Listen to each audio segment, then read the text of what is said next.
They're like, oh, I want, like some people are like, oh, I want a luxury brand, and they think they know what luxury is. And sometimes it's only mid-luxury, and they market it that way, and then the luxury people will just keep scrolling. You know what your audience is actually gravitating towards. I am Nayhana Hunter, and I am a graphic designer, social media manager, virtual assistant, and a full-time mom. And this is Stay Coded, the conversation.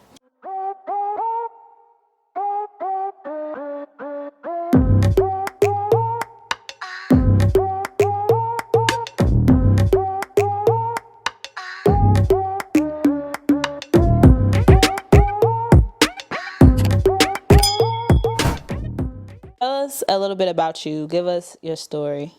So a little bit about me. I did not always do graphic design or social media management. I just started this about 2-3 years. Well, actually, I started graphic design probably about 4 years ago. Social media management about 2 years ago. Before, I was always into beauty, selling hair, lashes. But then that changed and I became a mommy. I have a 2-year-old son. He's my world. I love him so much. And I am also a 9-to-5 worker. That's me. So what would you say a day-to-day looks like for you? Day-to-day is I wake up anywhere between like 6 a.m. That's if my son wakes up at 6 a.m. talking about he wants pancakes or a Pop-Tart or something. Sometimes he'll wake up at like 8, but I have to be up about 7:30. I get up and, brush my teeth, get ready for the day, and then I clock in for my 9-to-5. And then if he's not already up, he gets up and I fix him whatever he asks for breakfast. Then my nephew will come over and I have him and my son throughout the day. So I'm working, taking care of the two of them, feeding them. Sometimes I feed myself, sometimes I don't. And then try to get them down for a nap. I get off work and my nephew leaves, and then it's just me and my son. Sometimes I have my little cousin as well. I play with them, feed them. Once they go to bed, that's when I really have my me time. So I get any kind of work done that I have to get done for my business, which my business name is The Bougie Assistant. Again, I do graphic design, so if I have any clients that need content done, social media flyers, logos or anything, website design, I'll do that. Virtual assistant, any emails for clients, if they need those, I'll go ahead and get that done. And then social media management, if I have to get any posting done for them, I try to schedule that so that way it can be done during the day, the next day, or if they want anything to post it at night, I'll get that posted. And then I try to get in some TV if I can, shower, maybe a glass of wine, just something to wind down and have some me time. What you say is your biggest day-to-day challenge? Finding balance. So I've been a mom for 2 years and I still haven't found the balance of trying to be a mom, business owner, entrepreneur, or working a 9-to-5. People ask me all the time, how do you find the balance to do this? And I'm like, to be completely honest with you, I still haven't found that time. Like, it's not as easy as people think it is, but then again, people understand that, and that's why they come asking other people. So I struggle with trying to figure out a way to get everything that I need to get done for me, but also get everything that I need to get done for my son and, watch my nephew, things like that. But I'm still working on it and I feel like it's getting easier, but then you never know. You'll find your balance and then you're like, your son gets sick and it's like, oh, I had the whole day planned, but now he's sick and it's like, okay, now I have to work around, him wanting to be on my shoulder all day while I'm trying to get something done for a client if I'm off, or while I'm trying to work my 9-to-5 and things like that. So how did becoming a mom affect your dreams? So my dream before was to make and sell wigs, bundles, beauty, hair care products, things like that. And that took a lot of time. So before I had him, I had all the time in the world to make wigs and dye wigs and things like that for people because, I had a passion for it. I had time. So I was doing it. And so once I had him, I didn't really have as much time on my hands to be able to hand make a wig, and then I really didn't have as much time or as much money on my hands to be able to spend on product, because you got to spend money to make money when you're in that industry. Got to buy the lashes to have on hand, got to buy the hair to have on hand, because a lot of times people don't want to wait 2 to 3 weeks to get their stuff. So I was like, I need to have it. But money had to go to him and time had to go to him. So I had to change around what I was going to do and find something else that I love to do. So who inspired your love for social media? So love for social media, I've always loved social media. I was always posting and things like that. Social media has just always spoken to me. Like, I'm always on there, so... But I didn't get the idea of by myself to become a social media manager. That's the thing. I had hired a business coach, and I had just lost my job actually at the time, and I just had Bubby, which is my son. And so once I lost my job and I had my son, I was like, I have to do something. I need to put in something to be able to provide for us. And so I was like, I'm ready to work with you. She's helping people make 6 figures for their business. And so I was like, if she can do that for other people, she can do that for me. And so it was for the hair business at the time. And she was like, one day, like, hey, I know you want to sell hair. I know you want to be in the beauty industry, but your financial situation isn't really, equipped for it. You're having to pay me, but you also need money for product and inventory still. We have to get you a photo shoot done. And so she was like, I have a better idea for you at the time. She was like, you can keep doing it, but I want you to run my social media page for her. She had a hair care line, so her hair care line. And so I was running that, and she was like, you can still do that. And instead of you paying me, I will, we can barter. We can trade services. If you do that, you don't have to pay me weekly to help you be able to still afford your business. And I was like, okay, that's great. I would love that. And I was driving in traffic to her page and creating content that she really liked. And she was like, hey, you're really good at this. I don't think you should sell hair. I don't think that you should make wigs. She was like, this is something that you could turn into a business. This is something that you can make money off of. You can provide for your son. I think you should become a social media manager, virtual assistant, and you can tie in your graphic designs from there. And I'm going to go ahead and pay you instead of us trading services. And I was like, oh, okay. Well, I love that idea, and I love running your page. So this is something that I feel like I could really do.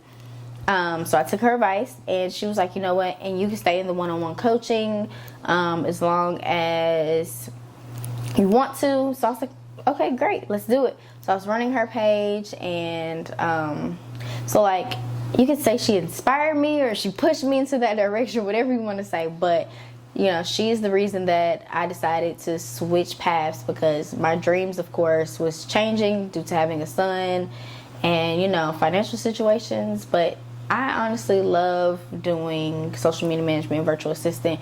And then graphic designs, I was creating my own graphics for my other business before, and like friends that'd be like, hey, can you do this for me? So yeah, she made the Quality Code logo, and everybody asked, who did your logo? So how did you learn to do that? So I've always been interested into art. Ever since I was a child, I was drawing. And that's because my mom always drew. She has a portfolio of like me and my little brother, animals, anything you think of, she could draw it. And I was like, I want to do that. And so I started off drawing dresses. I was like, oh, I want to be a fashion designer. And I was like in elementary school or something. And then I just would draw people. That wasn't really my thing.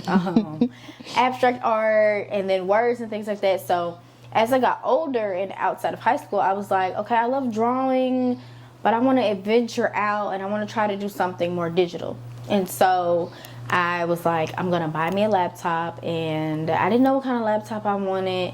And I saw a commercial one day, and it had the Surface Book where you could draw on it. And I was like, that's the laptop I want. And so I got that, and I started drawing. And then one day I was just like, you know what? I'm going to download Photoshop, and I'm going to YouTube and teach myself things. Sometimes I ask my brother because he uses Photoshop as well. But I've always had a passion for art. And so digital art just spoke to me. And I can actually draw people digitally. I can't draw them on paper, but digitally I can. But then I ventured out more into doing logos when it came to me wanting to start my own business. I was like, you know, I don't want to pay anyone to do something that I know I can do. And my first logo, it wasn't great, but people was like, oh, I love it. And then from there, I just continued to progress. People started wanting to hire me. And then Quality Code, they decided, hey, you want to do our logo? And I was like, yeah, like, give me your vision and I got you. That's how it goes. Like, I love when people give me their vision and, you know, I can create something, especially when they give me free range. I love it. Yes, I love your creativity. It's the best. Thank you. So what would you say are some of the do's and don'ts when it comes to building a platform through social media? So do's, I would say stay consistent. Don't think because someone or people aren't interacting with you yet, or you're not getting the likes that you want, followers, don't give up. Just don't do it, because once you give up, then you're not giving yourself room to grow. Because it does take A and B testing. That's another do. Do an A and B testing all the time. See what works for you. See what works for your audience. They may like something or they may hate it, but once you learn what they like, you can continue to post that. Also, like Instagram and TikTok are always pushing new features. What you want to remember all the time is stay on top of those trends. So Reels, if they just came out with Reels, you want to know that they're going to push them. So you want to continue to make sure that you're creating Reels. They have new features that they're coming out with, like just different things. Once you see that they're coming out with a new feature, stay on top of that trend. But don't always follow trends that other people are doing for them and their business or their platform that is outside of features, because you want to stay authentic to you. You do not want to follow what someone else is doing if it is not authentic to your brand or what you do. Just be yourself, because people love seeing, natural things. They don't want to see the fake. A lot of people, they gravitate when you're being yourself. They're like, oh, I can relate to that person, or oh, I like the fact that they're real. Don't copy what someone else is doing if that's not who you are. Oh, can you go back to A and B testing? What is that? So A and B testing. So if you are, let's say you're launching a new product, like the Quality Code sweatshirts. Mm-hmm. So let's say you want to try a post. So A would be, we're going to post different models. We're going to see if people gravitate towards seeing real life people in settings with the t-shirt, with the sweatshirts on. And then we're going to do a B test, which is just a photo of the shirt on a graphic. No people in it. We're going to see if they gravitate to that or not. So you want to see which one people like to see more. Or another thing for A and B testing is, if you're going to try things on your story to get engagement, you can try doing like this or that games and see if your followers engage with that more, or if they engage with, just you posting, again, your models, if they're liking it and commenting, things like that. You just want to see what people engage more with. Because sometimes when we're scrolling on Instagram, like, I like to see real life things. I love to see people just modeling something in their home. And I'll like it, but then sometimes when I just see something, a still shot of something, I'm just like, okay, I might just keep scrolling or something. Mm-hmm. Or a funny skit versus an educational skit. Some people like to see funny things, some people like to see educational things. You want to see what your target audience is more into, because a lot of times we build our brands off of what we like, and we need to be building it off of what our target audience likes. And so you want to test to see what they like, because it's not about you when you're selling your items. Of course, you want to bring in a certain crowd, but that certain crowd may not like everything that you like. So you need to see what they like. That is really freaking good advice. Because I feel like it's really easy when you have a product or you have something that you're doing and you are like, well, I'm going to market it like this. But you don't know if your audience is going to resonate with the way that you're doing it. Yep, and a lot of people do that. They're like, some people are like, oh, I want a luxury brand. And they think they know what luxury is. And sometimes it's only mid-luxury and they market it that way, and then the luxury people will just keep scrolling.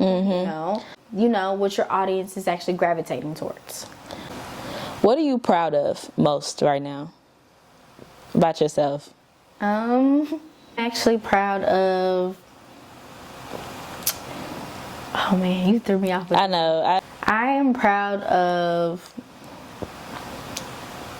so this year I said that I was going to take more time for myself and my son and stop putting, you know, everyone else above me. I never put anyone before my son, ever. He's always front vision, number one, like nobody can get put before him, but other people are always being put before me. And so I said that this year I am going to make sure that I put time forth for myself, self-care, put in time for my business, just anything that has to do with me. And I've taken those steps to be sure that I put myself first. I'm taking self-care days. I am just having mommy and son days. I'm using the word no more, which before using the word no, I didn't feel like I could tell anyone no. So that's one of the things that I am most proud of for myself. And then, you know, just to throw it out there, since we're just throwing things out for my business, I am most proud that I'm actually getting more clients. So that feels really good that I'm bringing in more clients this year for different things. And I said that I was going to take more steps into putting into my business, as in learning more, as in hiring, like not hiring, like paying to learn more, like, you know, different coaches, different resources, ebooks, classes, things like that. And I've already started doing that, making sure that I can be able to take or pay for those resources to take them. Yeah, investing in yourself. Yes, investing in myself. How do you see your platform growing in the next 3 to 5 years? The 3 to 5 years, I don't want to say I see myself with a certain amount of followers, because what I believe is you don't have to have a certain amount of followers to make a certain dollar amount, because people who don't follow you, they still pay for you and they still book you. So I see myself gaining more clients and doing that by producing more content for my platform, and myself being more consistent from just my platform itself, not just for my clients, but, you know, growing clientele. That's really what I want, is growing clientele to be able to provide for me and my son more. But in the next 3 to 5 years, I want to be making 6 figures, if not more. Like, that's where I want to be. You will be making 6 figures. I will be making 6 figures in the next 3 to 5 years. Into the atmosphere. Yes, we're going to speak that into existence. I will be making 6 figures. Be making my 6 figures. What do you see for your life as a mom? Like, how do you want to develop? How do you want to grow there in that space? In that space, I want to continue to learn to be better. Like, I feel like I am a great mom, but sometimes I'm scared, like, am I really a good enough mom? Am I doing all that I can for my son? Being a mom can be very scary, and so I just try to always put my best foot forward. So I want to continue to do that. In 3 to 5 years with him, he's gonna be about 8 years old or so. I plan on, people think I'm crazy for saying this, but I plan on homeschooling. So I plan to be homeschooling him, which means I want to be a full-time entrepreneur by then. So that way I can spend time not working another job, but spend time focusing on him during the day while I'm homeschooling him. And then, you know, after hours, I have time for my business. I want to travel with him more. I want him to be able to see the world. I haven't really gotten to see the world. I don't travel at all, but I want, people say, oh, once you have kids, you can't travel. No, I don't want that to be our story. I want to be able to travel with him. I want to be able to give him just the best life that he can have him a savings account, teach him responsibilities, discipline, things like that. Like, I just want him to grow up happy and know that he's loved, and, you know, I just want him to grow up right. And I think you're doing a great this world job. is scary, so It is scary out here. Scary by the day. But I think you're doing a great job. I really do. Any advice that you want to give, whether that's social media advice, motherly advice, life advice?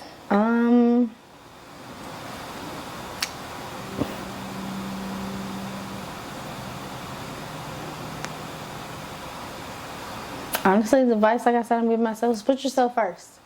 Know your self-worth, and that's for yourself. Like, you just have to believe in yourself. You can't let anyone tell you anything different. If you have a dream, go for it.